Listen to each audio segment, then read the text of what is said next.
from junior school to secondary school.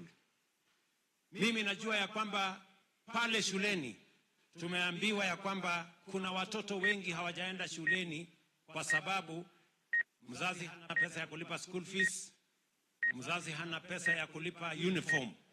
Mimi nataka nitangaze from Meru, na mimi nataka nimweleze every chief, kila mtoto apelekwe shuleni.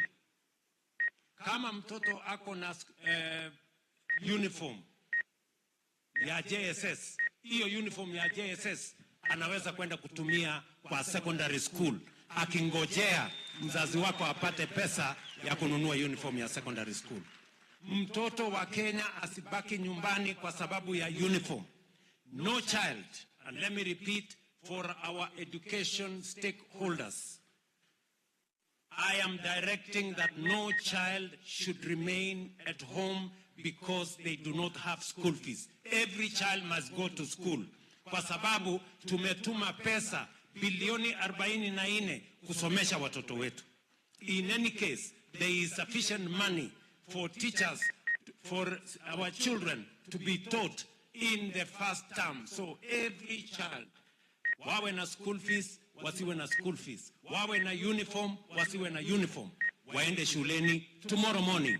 Na mimi nataka chiefs, na assistant chiefs, na members of provincial administration, every child in Kenya must report to school tomorrow because we have provided the money to teach all our children. Tunaelewana jameni? Kwa sababu elimu ni ya muhimu. Leo tumekuja hapa. Why are we here? We are here kwa sababu kati ya hawa beneficiaries, kuna watu walifika standard 8 wakakosa nafasi ya kusonga mbele. Kuna watu walifika form 2 wakakosa nafasi ya kwenda mbele. Kuna watu walifika form 4 hawakufaulu kusonga kutoka hapo. Na ndio tulidesign hii program kwa sababu tunajua kati yetu tuko na vijana wengi, sio makosa yao, sio ya kwamba